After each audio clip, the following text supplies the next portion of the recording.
The following is an Outdoor Channel original production. Africa.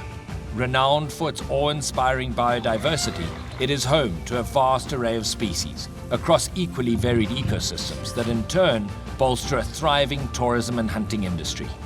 Unlike North America, some African countries allow for private ownership of the wildlife that live within their borders, rather than the government.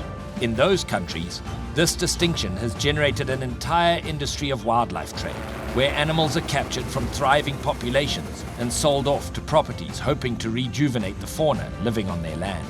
The resulting wildlife trade industry has given rise to a booming game capture initiative, pioneered by conservationists like Tracy, whose efforts have revitalized wildlife populations across the continent.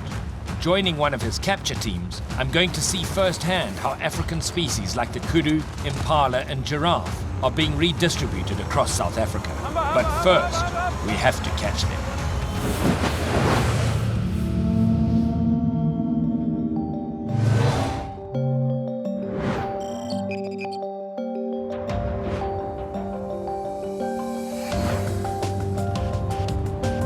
This is the very heart of the game trade right here, is these big patches of private land with lots of wildlife on it. They're often patches of land that used to be under cattle and sheep. And in South Africa, you can own the wildlife that's on your private land, provided you've got an adequate fence. This property's got too much wildlife, and so it's the perfect source of a population of wildlife that will go to a place that's either got too little or that's been freshly rewilded or turned from cattle and livestock to wildlife. Thanks to the value that hunters put on wildlife, you still get all of the meat, and you're getting a high trophy fee from somebody coming to pursue the game. And so really it's become a very lucrative business. It's resulted in millions of acres and tens of millions of animals thriving here in South Africa. It's early in the morning. I'm hoping that out here we're going to meet the capture team somewhere. They said to just look for a turnoff. There's one of the capture trucks right here, all waiting on the side of the road. We must be getting close to where they've set up the boma. Jerry, morning, man. Morning, Alvin. How are you? Got your boma ready? Yeah, just waiting for last minute camouflage and then Cool, be ready man. to catch him. Excellent. So it's actually a really simple system here. This is a big V of a funnel. See how the V of the funnel comes in, and then you've got the trucks at the end. The idea is to get these animals to come into the open end of this funnel, and then people will run with curtains behind them. Show me how you've got it set up. So this is the mouth over here, yeah? Yeah, this is the mouth over here where the netting is. So over here we've got a few game trails that come into the boma on the middle So there. this is where the curtain will be, which they draw across, right? Yeah, so this is the first curtain. It runs to the middle there. Second curtain on the far side, run from the other side to the pole. And then the last curtain right on the western side of the boma that closes it off. Cool, so where do you want me to be? Well, I'm gonna put you on a curtain. Okay, perfect. See how fast you can run. Well, now that the boma is all prepared, Jason's going to go up and see what he can find. There's several different species on quota here that they're trying to catch. The boma can take any kind of animal. It just depends what he finds out there. So he'll go up, he's in radio contact with the guys on the ground. He'll tell them what he's finding and we'll see what comes in.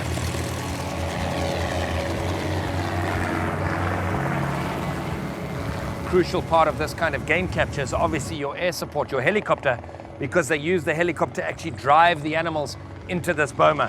When you look at how much this takes, there's 20 people out here, there's trucks, there's bomas, there's helicopters. This is a very, very expensive undertaking. And it's all driven by hunters' dollars. Without those hunters' dollars, this simply wouldn't be worth it. People are not going to do this for a hobby or just for the love of conservation. People do this because there's money involved. And it's the hunters' dollars that drive this entire operation. And it's an operation like this that represents the very core of how these areas are rewilded in South Africa.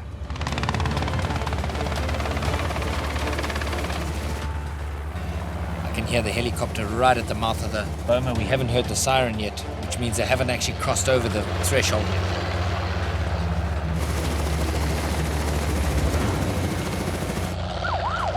There's the siren, there's the siren. Here they come, here they come.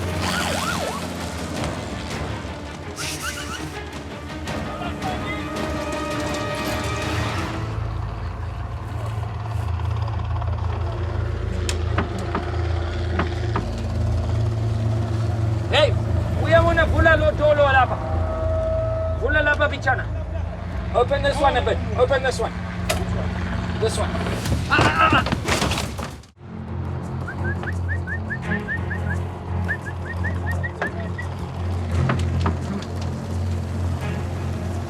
Hey, we are gonna vula lo dolo lapa. Vula lapa Bichana. Open this one a bit. Open this one. This one.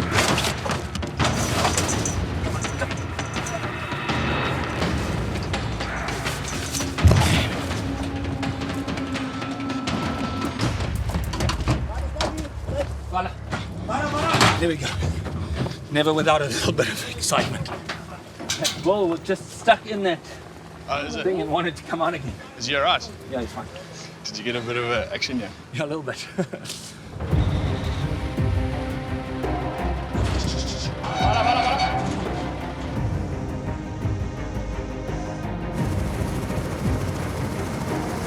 How's it, Jay? Yes, the wind's holding nicely here, but I think we should be all right. Did we find Impala? Yeah, and a small group. Seen a couple of Kudu. I'd just like to try and kick off with some wildebeest, but if they're not around, then we'll have to change. Yeah, if they're not around, maybe we'll do some Kudu. You know, what's really important is making sure that if this wind turns and the whole scent, you can imagine all of the people here, all of this boma, if that wind is blowing out of the mouth of the boma, these animals are not going to come anywhere near it. So a lot of this is up to chance. There's a lot of luck involved in a successful capture, but there's also a lot of skill in understanding the wind, understanding the time of day, understanding the terrain, how the particular species runs. And so, yeah, having a helicopter pilot that's just a helicopter pilot's no good. You've got to have somebody that really understands wildlife, having a ground crew that understands what the pilot wants. There's a lot that goes into this. There really is.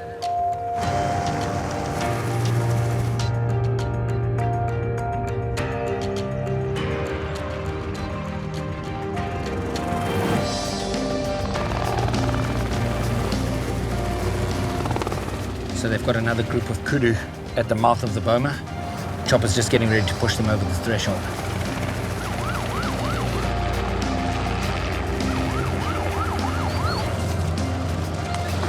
Sliding!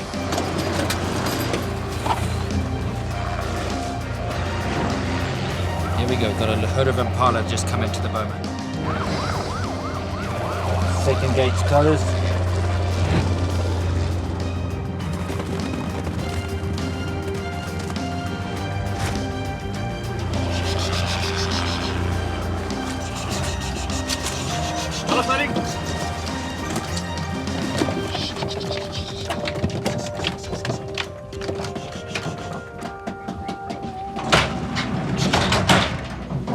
There we go.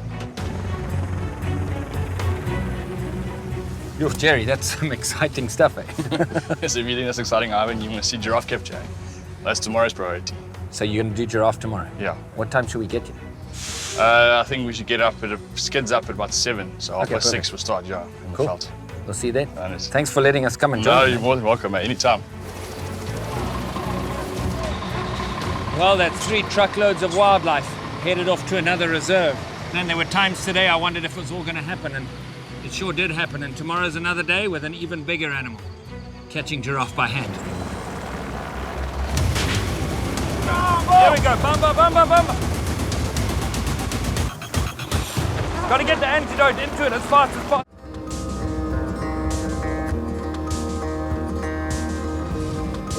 One of the things about catching giraffe is, first of all, the vet's going to dart them out of the helicopter, and then we've got to get there as quickly as we can.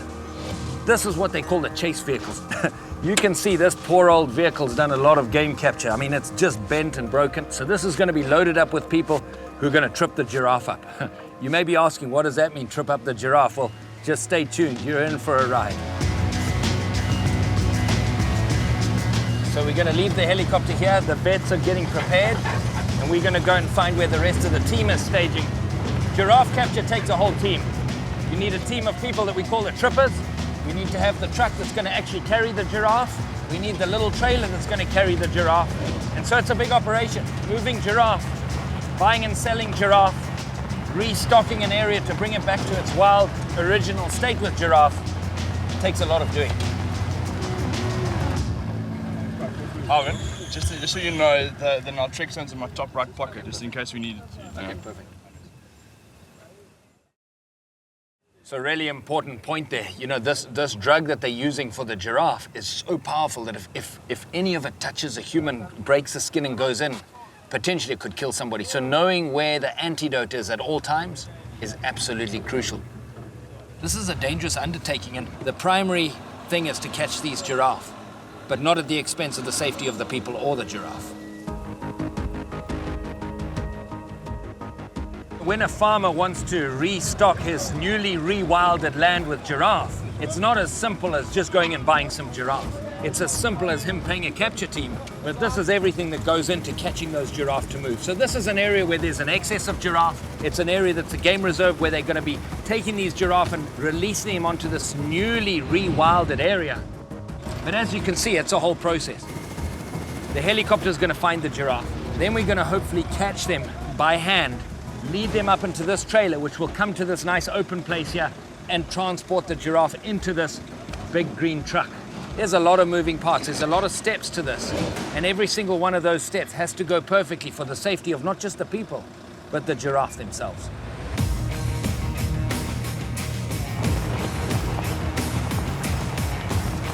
We just spotted some giraffe in the road here. Jerry, go ahead. Yep. Jerry's just communicated with the helicopter. You can actually hear the helicopter's on its way in. We spotted some giraffe up in the road ahead of us here. The guys are ready, the truck which has got the trailer attached to it where we're going to load the giraffe onto. Jerry, go ahead. The giraffe is ready and we're just waiting for the vet to come in. They'll assess exactly which giraffe they're going to take first. They'll put the dart in and the rodeo will begin.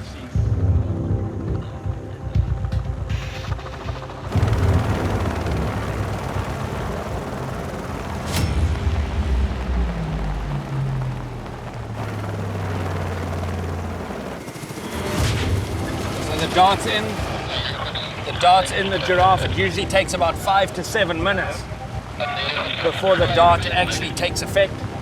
So the helicopter's just going to watch the giraffe. It's fairly thick bush. From the air it looks not so thick, but it's actually pretty thick bush. They're just going to watch the giraffe and try and keep it close to us so that as the giraffe gets ready to go down, we'll be ready with the team and ready to administer the antidote. So what we're doing here is just trying to keep in front of the giraffe. We don't want them to go down and us not to go there. The one that's gone on its own is the one with the dart in it. It's starting to show signs that it's getting ready to go down. There it is right below the helicopter. The idea is to get in front of it, and we're going to deploy the trippers.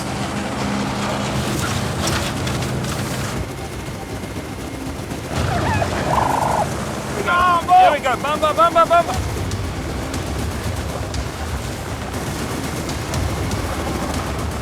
So what the team is doing now is trying to get around the giraffe. There it goes. Got to get the antidote into it as fast as possible.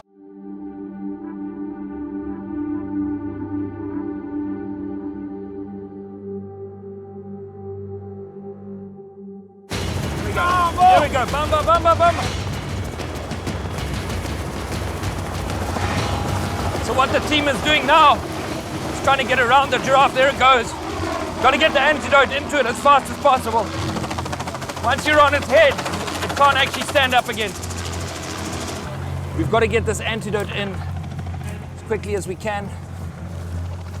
So what we're going to do is, for the wellness of the animal, we're just going to plug its ears here, because that way it just reduces the amount of stress. The less it can see, the less it can hear, the better it is for the giraffe.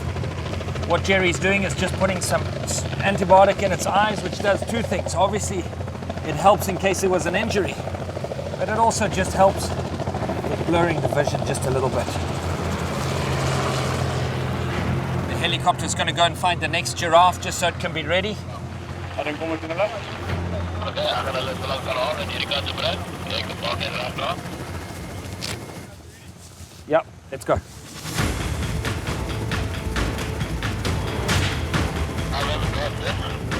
Darts in, copy that.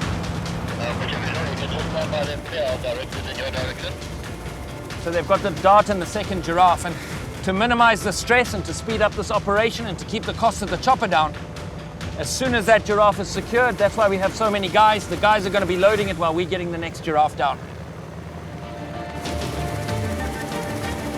One of the important things is knowing the terrain and knowing where the hazards are. And the last thing we need is this giraffe going down into the mud on the edge of this big lake. And so if it starts making its way towards the lake, we're going to have to get around it. In between you and I now, I don't think you have the visual. It's the one in the front, but I'm going to direct them to you guys there. Roger, we got it.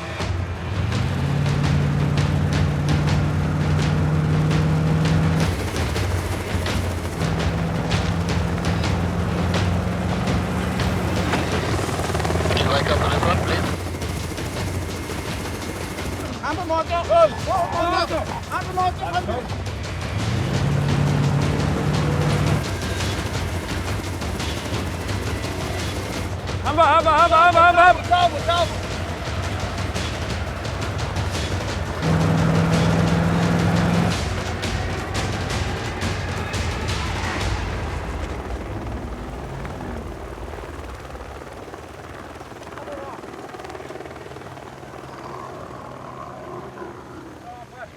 You can hear the breathing starting to get normal again.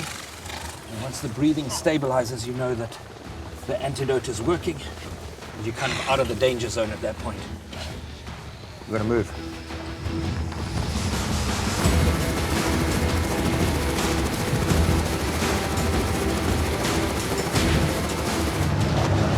There he is there. Yeah, he's beleaguering over there in the far side. You already got the dart in. Yeah, go left, get onto the road, and then we'll just go that way. Around the thicket there, and then she'll be on the other side. Okay, we're gonna just wait for her on the other side, yeah.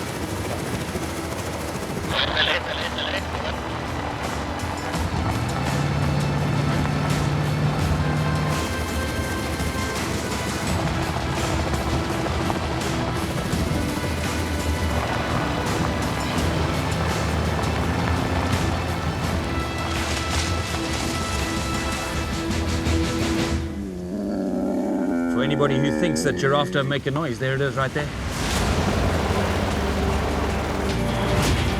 Okay, we've got the last darts in.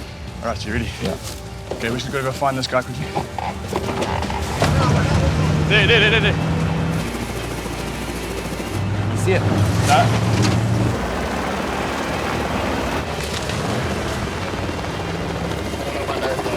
Lying down. Down.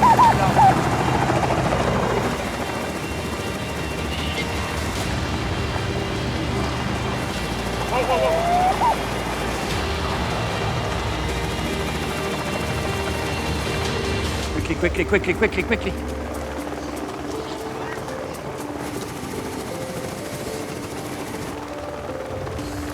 Okay, Mom. There we go. Beautiful.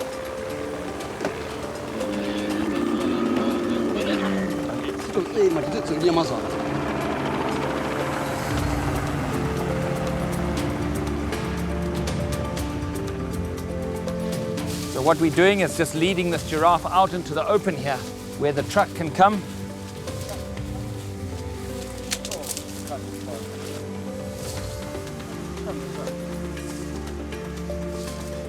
And it's amazing, actually, if you just go slowly and carefully, how calmly you can lead these giraffe out.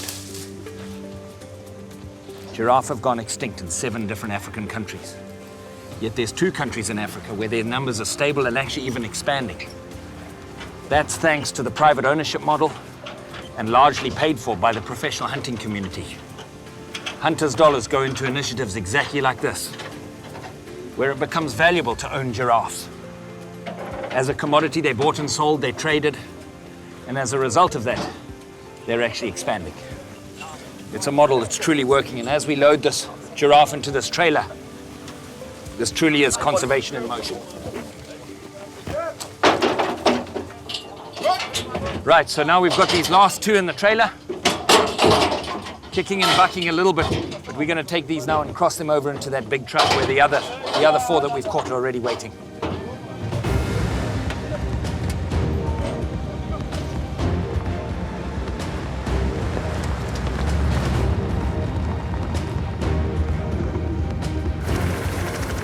So what they're doing now is just backing this trailer up. And we're actually going to, what they call, cross-load these giraffe into this truck, and this is going to be the truck that actually transports them. This because it's hard to imagine that these giraffes that are sitting right underneath us here were wild just a few minutes ago. And now we're going to get these others, we're going to take the blindfolds off and lead them into this truck.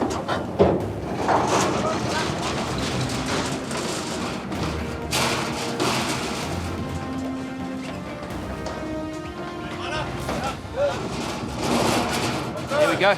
Successful operation.